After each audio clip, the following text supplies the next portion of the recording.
Greetings, dear reader, and welcome to our evening tale. Tonight's story features action, adventure, laughter, and terror, but most importantly, dragons. What do you know about dragons? Have you always wanted one as a pet? Do they scare you? What would it be like if dragons were very real and lived near your home? Shall we find out? Without further ado, I present Coffin Crawling, a story about dragon hunting.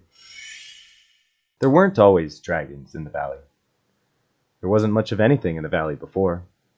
Ribcage, it was called. With narrow, bony spurs of dry rock bursting from its sides, it looked like the desiccated corpse of some great beast, sunken and withered from centuries in the hot, dry sun. But then, Raquel the Conqueror, or Raquel the Dumbshit, as he's affectionately known in the subaltern drinking dens, found the heart and everything changed. Except the name. Ribcage stuck. Ribcage. Dreamer blinked the morning sun out of his eyes. The post-dawn coolness had warmed off, and the desert was quiet in anticipation of the heat that would soon reflect off the dry and cracking earth to turn the surrounding land into an oven any baker would be envious of.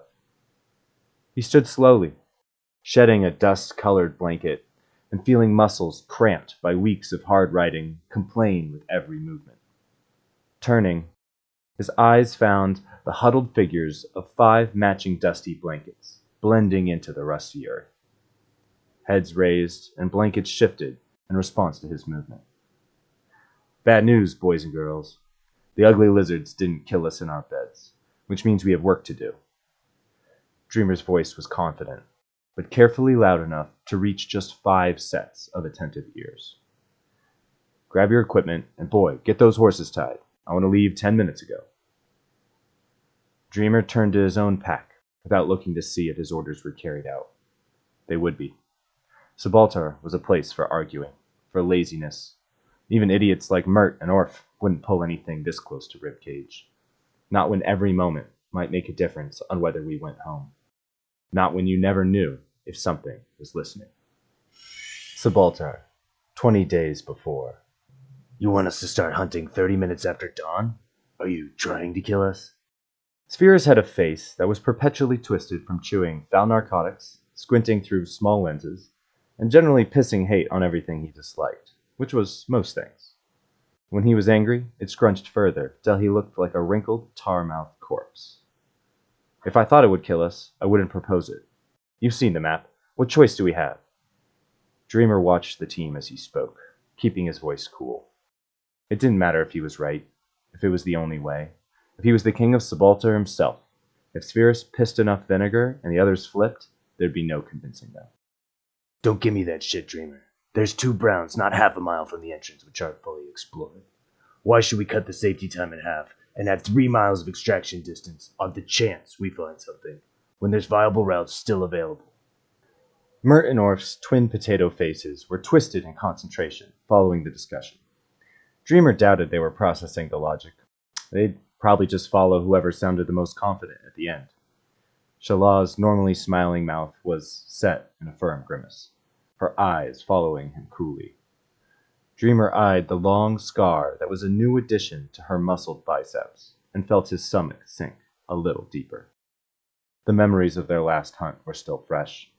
Spheris' argument for safety wouldn't go unnoticed. Dreamer turned back to Spheris' twisted visage. Was he smiling now? Impossible to tell. Everybody and their mother has been in those tunnels. You know it, I know it. When I see a horse apple, I don't need to taste it to know it's shit. We've been in this business too long to be scared.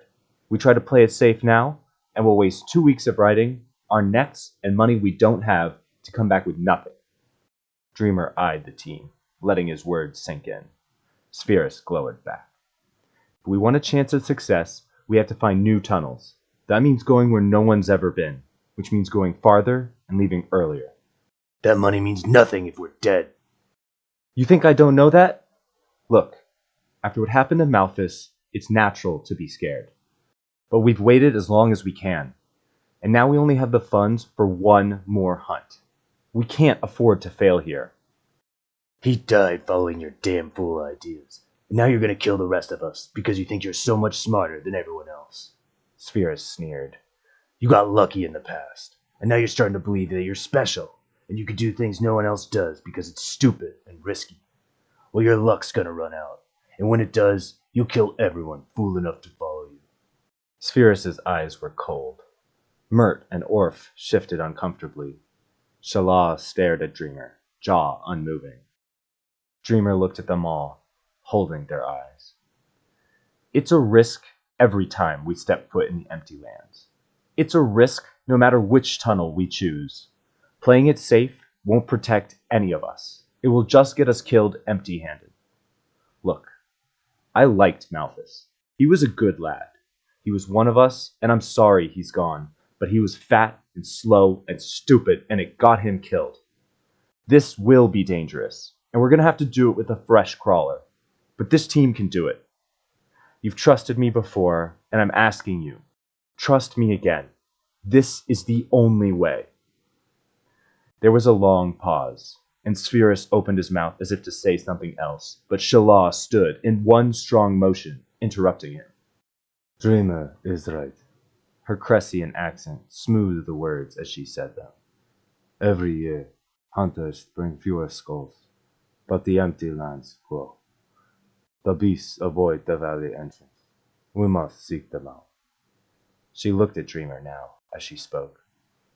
5 years ago, I must choose to swear my life to Gracia for 3 meals a day, or to earn the same meals and kill the monsters that burned my home, my mother, and my sisters. Today I choose, as I chose before. I am not ready to die in a foolish king's war. Dreamer, I will join your hunt. Dreamer nodded quietly. Thank you, Shala. He looked at the squat, muscled men beside her. Mert? Orf? What do you say? Mert looked at his brother. Well, Dreamer, you kept us alive this long. Mostly. Which is real impressive, given how stupid Mert is. You shot your damn trap, you fat lard. The only reason you're still alive is the dragons think your ass is a boulder. You got the same ass, dumb shit. Dreamer waved his hands, interrupting them. Thank you, boys. Orf nodded, and Mert smiled.